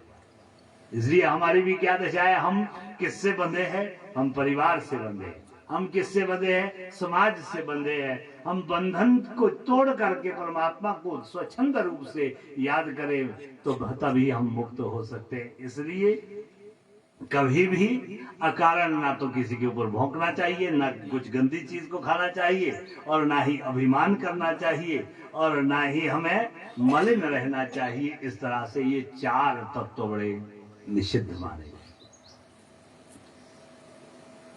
गोभिर, गाय, गाय बड़ी पवित्र है। दूसरे नंबर पे विप्रैश्य, ब्राह्मण। देखो, ब्राह्मण भी पृथ्वी को धारण करता है। क्यों? वेदों के मंत्र का उच्चारण करता है, उपासना करता है, संध्या करता है, भगवान का भजन करता है। उससे पृथ्वी सुख का अनुभव करती है। जितनी प्रक्रिया ब्राह्मण की होती है वो पृथ्वी को सुख देती है, पृथ्वी को आनंद देती है। इसलिए ब्राह्मण भी पृथ्वी को धारण करता है। वेदैश्य, वेद भी पृथ्वी को धारण किया करते, इसलिए वेद का एक मंत्र, आधा मंत्र जरूर पढ़ लेना चाहिए। सती भी, सती नारियां पृथ्वी को धारण करती है। जो सती होती है, पतिव्रता स्त्री होती है, वो पृथ्वी के ऊपर जब अवतार लेती है, जन्म लेती है, तो पृथ्वी बड़ी प्रफुल्लित हो जाती है और कहती है देखो ये कितनी महान है, कैसी नारी है। उससे भी पृथ्वी का उद्धार होता है। सत्यवादी भी, जो सत्य बोलने वाले हैं, सत्य बोलने वाले के लिए पृथ्वी बड़ी प्रसन्न रहती है। यद्यपि लोग झूठी झूठ बोलते हैं, लेकिन जो सत्य बोलता है उसके लिए पृथ्वी बड़ी प्रसन्न हो जाती है। अलुब्धैर्दानशीलैश्च, जिनको ज्यादा लोभ लालच नहीं है, जो ज्यादा संग्रह नहीं करते हैं, उनके वो भी पृथ्वी को टिकाया करते हैं। और जो दानशील व्यक्ति है, जो दान किया करते हैं, वो भी पृथ्वी को टिकाया करते हैं। इस तरह से 7 तत्व है जो पृथ्वी को टिकाते हैं। और वहां से पृथ्वी गाय का रूप धारण करके निकली। पीछे से पृथ्वी महाराज जी है, हाथ में धनुष बाण है। जैसे ही धनुष बाण लेकर के सारी पृथ्वी घूमने लगी और गाय घूमने लगी। जब देखा कि ये मुझे नहीं छोड़ेंगे, तो अंत में पृथ्वी ने क्या कर दिया, पृथ्वी महाराज जी के सामने हाथ जोड़ लिए और खड़ी हो गई। कहने लगी त्राहि माम शरणागतोस्मि महाराज, मैं शरण में आ गई हूं आपके, मुझे छोड़ दीजिए। मैं आपकी शरण में आई। पृथ्वी से भगवान कहते, अरे पृथ्वी, तू तो बड़ी निष्ठुर हो गई। तू तो अपने गर्भ में बीजों को धारण करके बैठी है और बाहर दुनिया को आप दुख दे रही है। ऐसा क्यों कर रही हो पृथ्वी? तब पृथ्वी माता ने अपना दुख अभिव्यक्त किया है। पृथ्वी कहती है, महाराज क्या करूं मैं, कहां जाऊं? मैं अगर अपने अंदर बीजों को अपने गर्भ के अंदर धारण नहीं करूंगी तो मैं क्या करूंगा? मेरे ऊपर से यज्ञ निकल गया, मेरे ऊपर से दान निकल गया, मेरे ऊपर से तप निकल गया। इसलिए मैंने सारे के सारे बीजों को अपने गर्भ में धारण किया था, इसलिए कि मेरा उद्धार करने के लिए कोई ना कोई तो अवतार लेगा। आपने अवतार ले लिया प्रभु, मेरा कष्ट निवृत्त करने के लिए। अब मैं तेरी शरण में आई हूं। चल पृथ्वी, तू अपने गर्भ से बीजों को बाहर निकाल दे। मैं पृथ्वी तेरे ऊपर तुझे आश्वासन देता हूं, प्रतिज्ञा करता हूं कि तेरे ऊपर धर्म की स्थापना करूंगा, तुझे अच्छे से तेरे ऊपर यज्ञ की स्थापना करूंगा, दान उपासना की स्थापना करूंगा। पृथ्वी बड़ी प्रसन्न हो गई। अब वहां से वो क्या करोगे? बछड़ा बनाओगे। अब पृथ्वी महाराज जी वापिस आए और पृथ्वी महाराज जी ने सभा बुलाई और सभा में सारे के सारे प्रधान व्यक्तियों को बुलाए। अब उनको जो है जैसे ही बुलाए, अब उनके लिए आदेश दे दिया पृथ्वी महाराज जी ने, मैया को बछड़ा बनाया। इस तरह से अलग अलग सबको जो है, और हाथियों में एरावत हाथी को बनाया है, और वृक्षों में से किसको बनाया? पीपल को बछड़ा बनाया है, और जानवरों में से सिंह को, शेर को जो है बछड़ा बनाया है, और पशुओं में से बैल को जो है बछड़ा बनाया। इस तरह से बछड़ा बन गए, सारे के सारे के भोज्य पदार्थ निकल गए। अब सब जैसे ही बीज निकले, बीज को बोया गया, पृथ्वी को समतल किया गया। अब पृथ्वी बड़ी भारी फसलों वाली हो गई। अब जैसे ही फसलें पक करके तैयार हो गई, काट ली फसलें, अब फसलों को बांटने लगी। जैसे ही अन्न को बांटने लगे तो पृथ्वी महाराज जी ने सबसे पहले संदेश दे दिया, पहले पहले भाई यज्ञ करना। क्यों?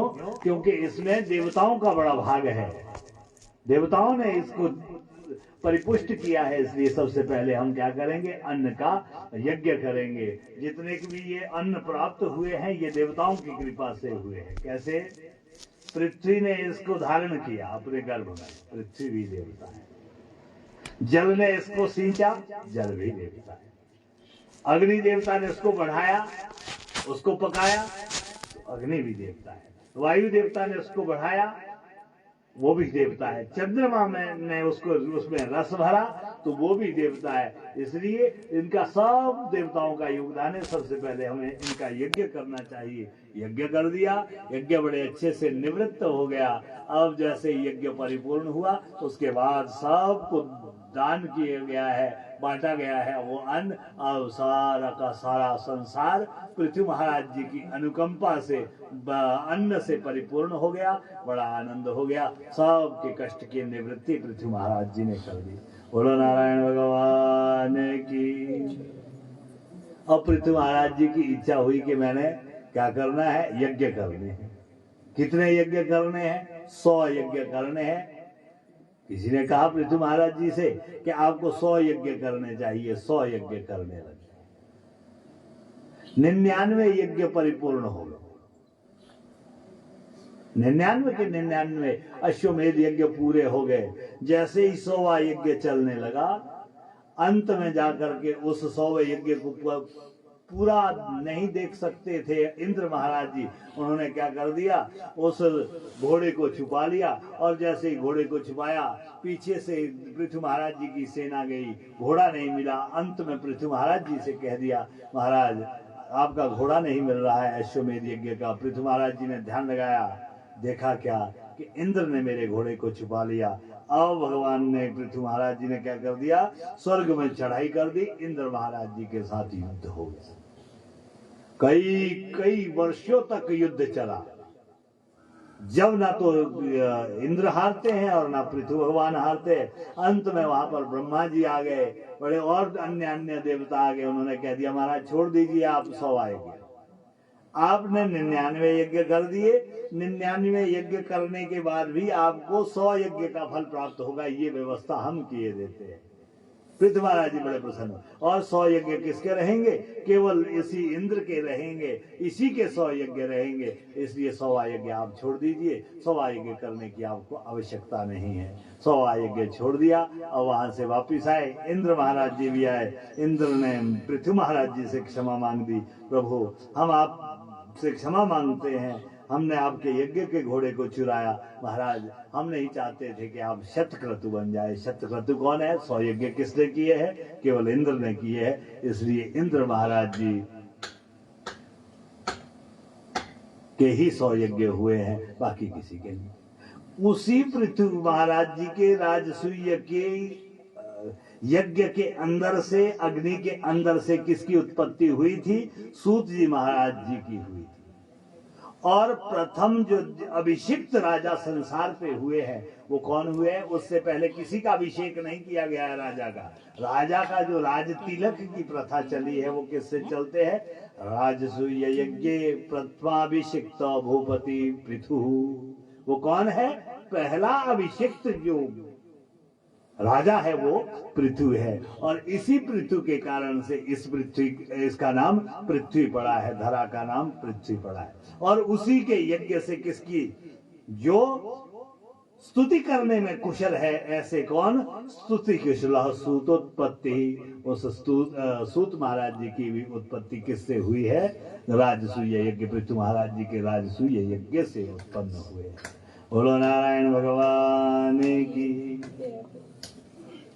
एक दिन पृथ्वी महाराज जी बैठे थे बाहर, अपनी सभा लगाए बैठे थे। सारे के सारे लोग पृथ्वी महाराज जी की बातों को सुन रहे थे। देखो राजा का कर्तव्य क्या है कि राजा अपनी प्रजा को अच्छे से ज्ञान भी दे, ज्ञान की व्यवस्था भी करे, उपदेश भी दे, अच्छी बातें भी बतानी चाहिए। राजा का ये कर्तव्य होता है। उपदेश दे रहे थे। उपदेश देते देते वहां कौन आ गए?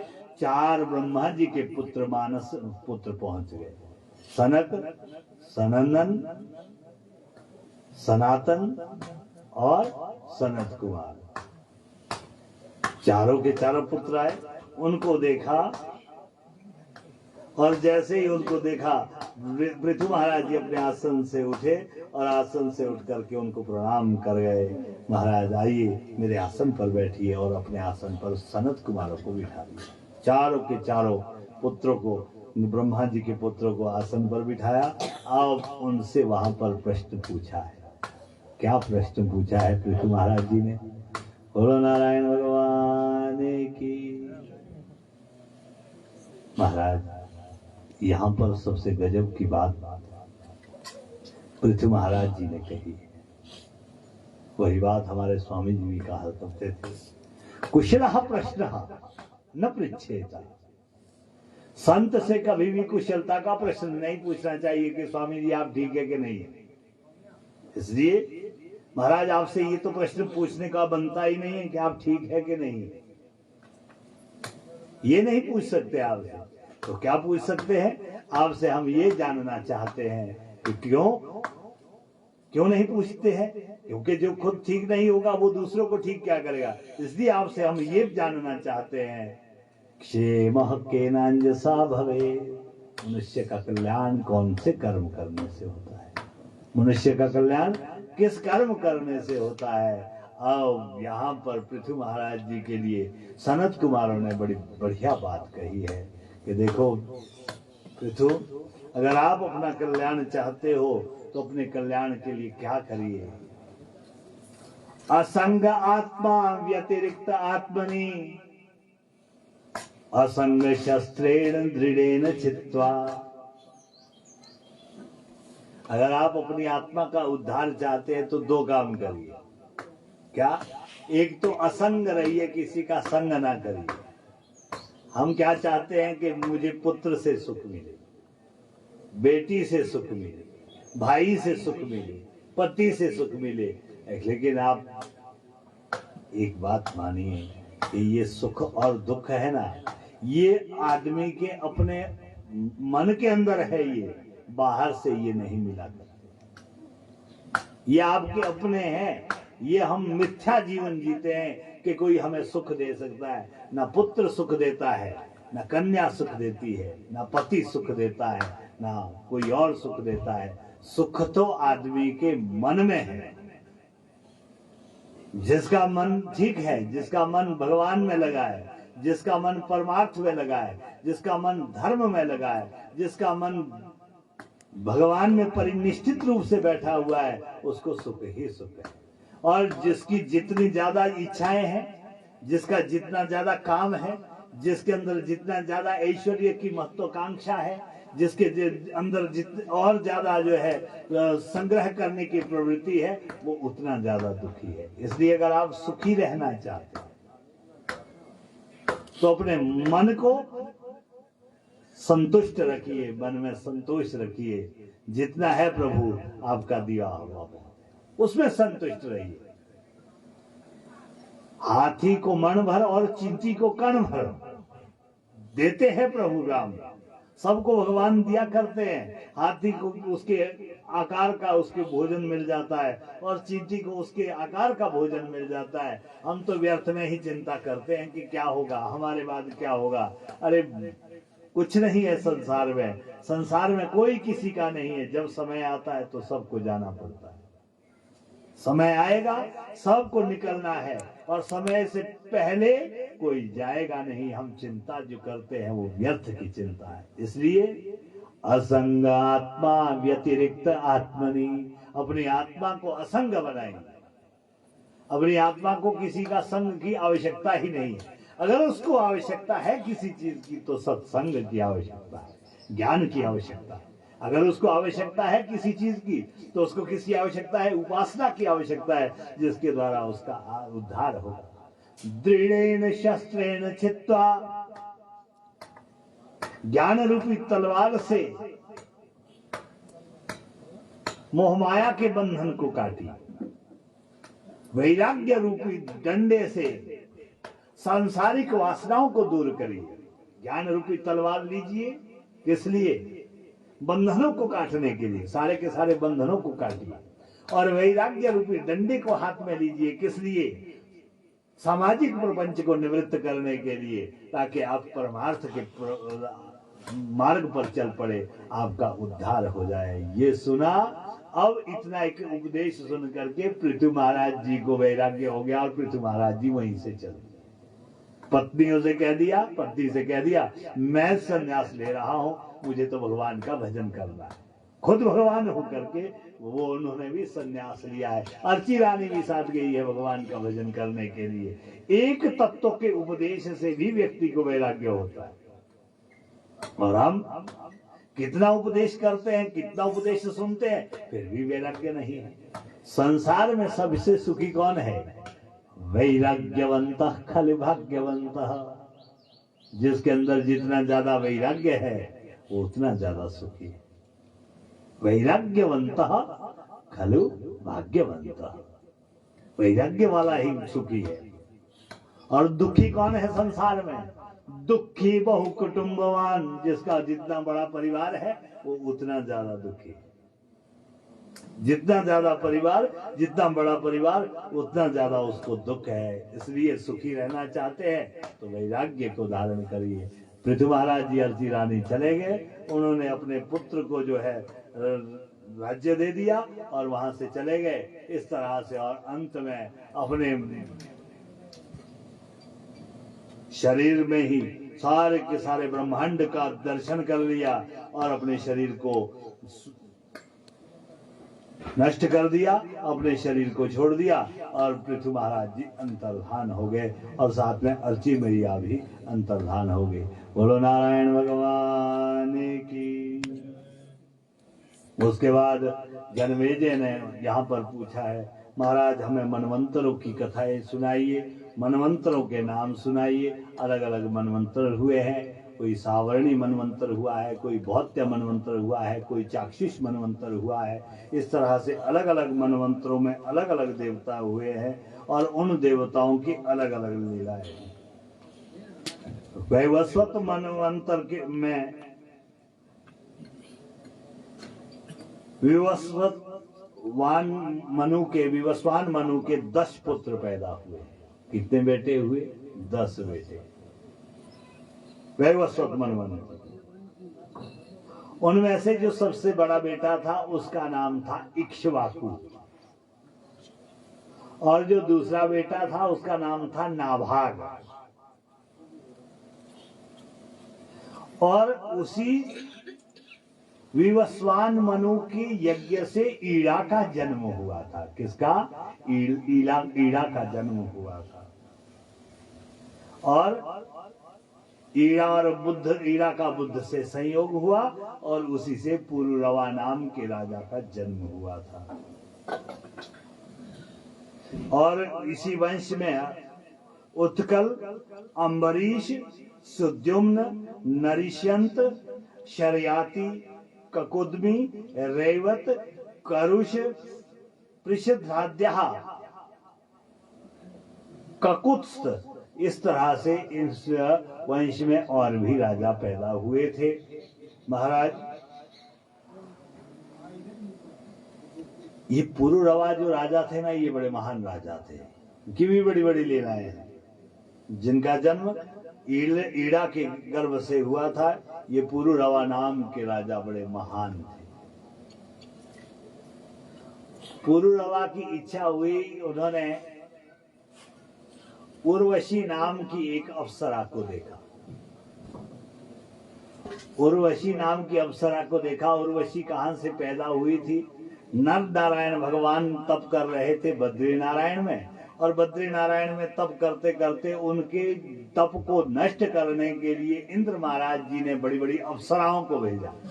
और जैसे ही अप्सराओं को भेजा तो नर नारायण ने अपनी दृष्टि मात्र से सबको ध्वस्त कर दिया और इंद्र से कह दिया कि जिन अप्सराओं को तुम हमारे यज्ञ को नष्ट करने के लिए, साधना को नष्ट करने के लिए भेज रहे हो, इससे भी और अत्यधिक सुंदर हम अप्सराएं अपने आप से पैदा कर सकते हैं। नारायण भगवान ने क्या कर दिया? अपनी जंघा पर प्रहार किया और अपने उरु पर प्रहार किया। वहां से उर्वशी का आविर्भाव हो गया। ये उर्वशी वो कन्या थी। उर्वशी को पुरुरवा नाम के राजा ने देखा। पुरुरवा ने कह दिया, देवी हम आपसे विवाह करना चाहते हैं। लेकिन उर्वशी बड़ी चालाक थी, उर्वशी बड़ी चतुर थी। उर्वशी ने 3 शर्तें रखी थी पुरुरवा के सामने। कौन कौन सी शर्तें रखी थी? कि हम आपसे विवाह तो कर लेंगे, लेकिन हमारी 3 शर्तें। पहली शर्त, हमारे पास 2 ये मेंढे हैं, इनका पालन करना पड़ेगा। 2 मेंढे थे उनके पास, उनको पालती थी उर्वशी, इनका पालन हम कर देंगे। पुरुरवा ने मान लिया। दूसरी शर्त क्या रखी? कि मैं तुम्हारे घर पर हमेशा जो अन्न ग्रहण करूंगी, अन्न ग्रहण नहीं करूंगी, मैं क्या करूंगी? हमेशा ही घी का पान करते हुए जीऊंगी। तो घी का प्रबंध करने की शर्त भी मान ली। तीसरी शर्त क्या थी? मैं तुम्हें कभी भी नग्न नहीं देखूंगी, या तुम मुझे कभी भी नग्न नहीं देखोगे। तीनों शर्तें मान ली। अब पुरुरवा और उर्वशी रहने लगे, बड़े अच्छे से उनका जीवन बीत रहा था। अब उनके भी आगे संतान पैदा हो गई। एक दिन क्या हुआ? दोनों के दोनों मेंढे घर से निकल गए, कहीं भागने को चल दिए। और जैसे ही भाग गए वो दोनों के दोनों मेंढे, पुरुरवा जो है स्नान कर रहे थे, स्नान करते करते उर्वशी वहां चली गई। और जैसे ही स्नान करते हुए पुरुरवा को देखा, नग्न अवस्था में देखा, और वहां पर उन्होंने कह दिया, महाराज आपने मेरी दोनों की दोनों प्रतिज्ञाएं तोड़ दी है। मेंढे मेरे घर से भाग गए हैं और आपको मैंने नग्न देख लिया है, इसलिए अब मैं आपको छोड़ करके जा रही हूं। पुरुरवा जल्दी से तैयार हुए, मेंढों को ढूंढा, मेंढे नहीं मिले। बड़ी अब वापिस आया, देखा क्या घर पर उर्वशी भी नहीं। फिर उर्वशी के लिए बड़ा विलाप करने लगा। एक स्थान पर उर्वशी का दर्शन भी हुआ। उर्वशी से कहने लगे, उर्वशी वापिस आ जाओ, वापिस आ जाओ, लेकिन उर्वशी वापिस नहीं आए। इस तरह से पुरुरवा हमेशा चिंतन में पड़ा रहा, चिंतन करता रहा, लेकिन उर्वशी वापिस नहीं आई। यही संसार है। जो संसार में एक बार चला जाता है उसको दोबारा प्राप्त करना असंभव होता है। इस तरह से वो उर्वशी हमेशा हमेशा के लिए पुरुरवा को छोड़ करके चली गई। उसी में चल करके आगे चलते चलते उत्कल पैदा हुए हैं। उत्कल बड़े महान थे।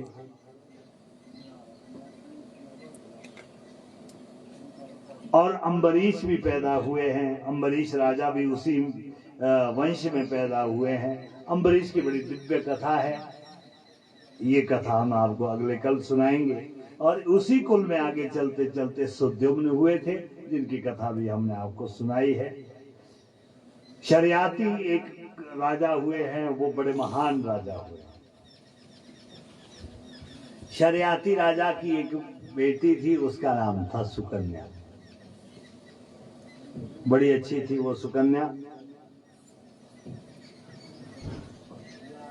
एक दिन शर्याती राजा चले गए कहाँ, शिकार खेलने के लिए जंगल में चले गए। पीछे पीछे सुकन्या ने भी कह दिया कि मैंने भी शिकार खेलने जाना है। देखो जगह जगह जाना बेटी का ठीक नहीं होता। पीछे चल दी है सुकन्या, चल दी पीछे। अब जब पीछे चली है तो अब बाकी लोग तो शिकार खेलते, अब कन्या ने क्या शिकार खेलना था। उसकी सहेलियां थी। एक दिन वो अपने जंगल में चली गई। जंगल में क्या देखती है, एक बड़ी भारी मिट्टी की बांबी देखी, जो चिंटियां बनाती है ना छोटी छोटी, ऐसे वो बड़े आकार में थी। ये मिट्टी की जो बांबी होती है, चिंटिया जिसको बनाते हैं, कहा जाता है ये पुत्रष्टि यज्ञ के लिए बड़ी उपयोगी होती है। बांबी की मिट्टी से यदि शिवलिंग पार्थिव लिंग का पूजन किया जाए तो संतान अवश्यमेव होती है। अब बांबी को देखा, बांबी में से अंदर से ज्योतियां निकल रही थी। उन ज्योतियों को देखा, देख करके बड़ी प्रसन्न हो गई सुकन्या। ये कैसी बांबी है और कैसी ज्योतियां निकल रही।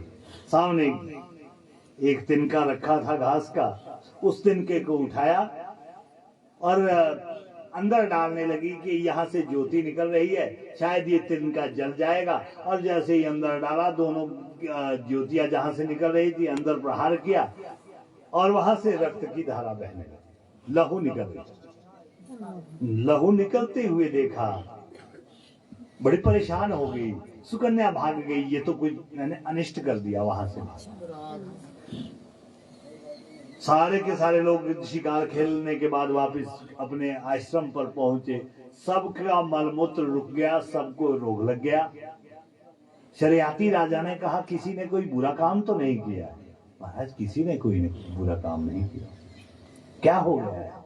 किसी ने कोई बुरा काम कर दिया है जिसके फलस्वरूप हमारा मलमूत्र रुक गया है। सुकन्या ने कह दिया, हाँ मुझसे हुआ है पाप। ले गई अपने पिता को, और पिता को जहां पर ले गई, जहां वो बांबी रखी हुई थी, वहां रक्त की धाराएं बह रही थी। अब बांबी से मिट्टी को निकाल दिया। जैसे निकाला, उसके अंदर एक ऋषि तप कर रहे थे। उन ऋषि का नाम था च्यवन। अवंदर तप कर रहे थे। और जो ज्योतियां निकल रही थी वो उनकी आंखें थी। वो आंखों से लहू निकल रहा था। अब उनकी आंखें फट चुकी थी। वो शर्याती की बेटी सुकन्या ने उनकी आंखें नष्ट कर दी। बड़ी दुखी हो गई सुकन्या, ये मैंने क्या करा।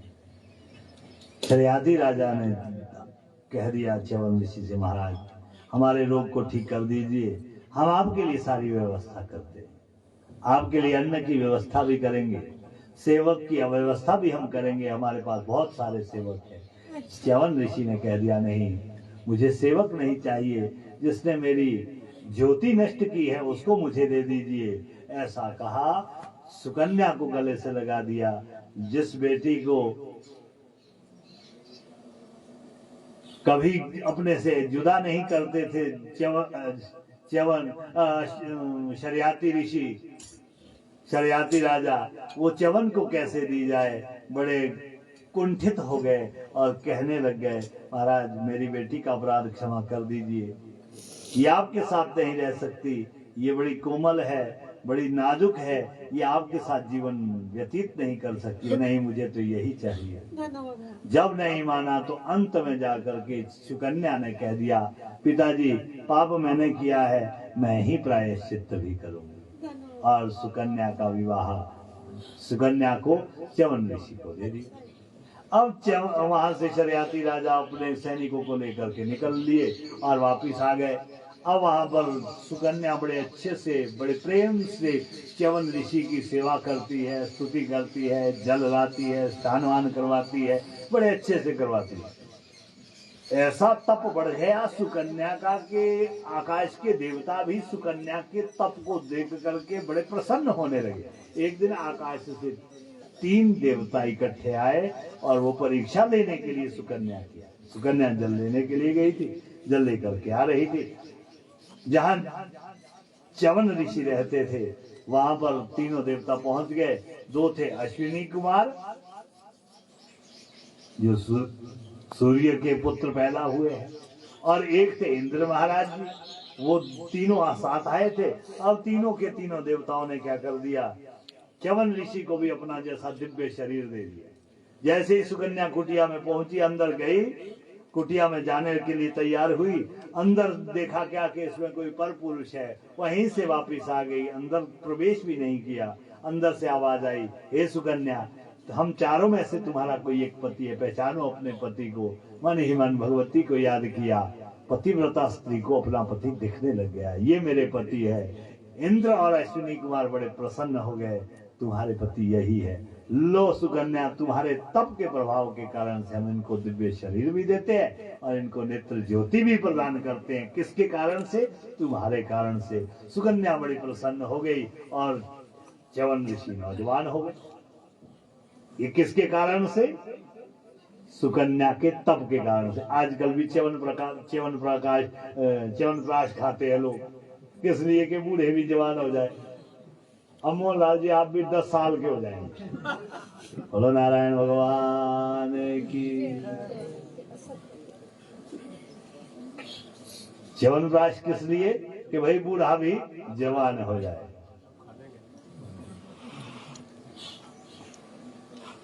एक दिन क्या हुआ कि शरियाती राजा को उनकी पत्नी ने कह दिया कि जाओ अपनी बेटी को तो देखो कहाँ है। एक दिन वापिस आए, जंगल में पहुंचे, जंगल में देखा क्या, सुकन्या किसी नवयुवक के साथ रह रही है। तलवार निकाली और जैसे ही उसका वध करने के लिए तैयार हुए, उसके बालों से उसको खींच डाला और काटने के लिए तैयार हुए। तत्काल च्यवन ऋषि कहते हैं, क्यों मार रहे हो अपनी निरपराध कन्या? अरे ये पर पुरुष के साथ रह रही है, इसने ऋषि को छोड़ा, तपस्वी को छोड़ा, मेरे कुल को कलंकित कर दिया है। च्यवन ऋषि कहते हैं, इसने किसी को नहीं छोड़ा महाराज, मैं ही च्यवन ऋषि हूँ। आपकी बेटी ने तो इतना तप किया है कि इसने मुझे बूढ़े शरीर से नवयुवक का शरीर दिया है। आपकी कन्या ने इतना तप किया है कि मुझे नेत्र ज्योति वापस दे दी है। ऐसा सुना, बड़े प्रसन्न हो गए। वहां शरियाती राजा हाथ से तलवार छूट गई, बेटी को गले से लगा दिया, कह दिया, कौन कहता है कि वंश पुत्र से चलता है? अगर घर पर सुकन्या जैसी कन्या हो तो उनसे भी वंश चला करता है। मेरी बेटी, मेरे पुत्र से मेरा नाम नहीं होगा, मेरी बेटी के नाम से मेरा नाम लिया जाएगा। इसलिए आज भी शरियाती और सुकन्या को याद किया जाता है। शरियाती राजा अगर याद किए जाते हैं आज, तो किसके कारण से? सुकन्या के कारण से याद किए जाते हैं। बोलो नारायण भगवान की। वापिस गए हैं और वापिस जाकर के शरियाती ने सुकन्या का वृतांत अपनी पत्नी को सुनाया, तो पत्नी बड़ी प्रसन्न हो गई कि देखो मेरी कितनी महान बेटी है। इसलिए सुकन्या अपनी कन्या को अच्छे संस्कार दीजिए, संस्कार अच्छे होंगे, आपकी कन्या अच्छी होगी तो आपका घर अच्छा होगा। संस्कार तो कन्या के ही अच्छे होने चाहिए, बिटिया के ही बढ़िया होने चाहिए। इस तरह से बड़े बड़े शिक्षाएं यहाँ से हमें मिलती है। और वैवस्वत मनु के वंश की कथा भी यहाँ संपन्न होती है। और अम्बरीश की कथा हम अगले कल सुनाएंगे। लगता है पंडित लोग माचिस इधर उधर फेंकने लग गए हैं, तो ये संदेश मेरे लिए है कि भाई अब कथा बंद करो। और हमने वैसे भी घनश्याम जी के लिए तो पहले ही कह दिया कि भाई नेताओं को 3 चीजों का बड़ा मोह होता है, माइक का, मंच का और माला का, तो इसलिए हम भी माइक बंद कर लेते हैं। आज की कथा यही संपन्न करते हैं। टाइम तो 3:15 बजे तक था, थोड़ा समय आगे निकल गया है। आप सभी का वंश शुद्ध हो, आपके हृदय में भगवान के वंश विद्यमान रहे, भगवान की दिव्य विभूतियां विद्यमान रहे, भगवान का अंश आपके हृदय में पले और आपको भगवान की भक्ति से आपका मन, बुद्धि, चित्त और अहंकार पवित्र हो। इन्हीं शब्दों के साथ अपनी वाणी को विराम देते हैं। आप सभी का कल्याण हो। सर्वे भवन्तु सुखिनः, सर्वे सन्तु निरामया, सर्वे भद्राणि पश्यन्तु, मा कश्चित् दुःख भाग् भवेत्। बोलो वृंदावन बिहारी लाल की, जगदम्बा मैया की, शंकर भगवान की, सत्य सनातन धर्म की, सदगुरुदेव महाराज की, हरिवंश पुराण की, नारायण भगवान की। सर्वे भवन्तु सुखिनः, सर्वे सन्तु निरामया, सर्वे भद्राणि पश्यन्तु, मा कश्चित् दुःख भाग् भवेत्। ॐ पूर्णमदः पूर्णमिदं पूर्णात् पूर्णमुदच्यते, पूर्णस्य पूर्णमादाय पूर्णमेवावशिष्यते। मालामालिन्ये भगवते राजराजेश्वर्यै नमः। हरे ॐ चन्द्रमा मनसो जात।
जानामि विसर्जनम् पूजां चैव न जानामि क्षम्यतां परमेश्वर नमः सर्वहितार्थाय जगदाधारहेतवे साष्टाङ्गोऽयं प्रणामस्ते दीनत्वेन मया कृतः देवाय बन्धनं दत्त्वा स्वयं बन्धनं कुर्यात् आरार्तिकं समुखं दृष्ट्वा सर्वपापैः परमुच्यते शरणागत दीनारत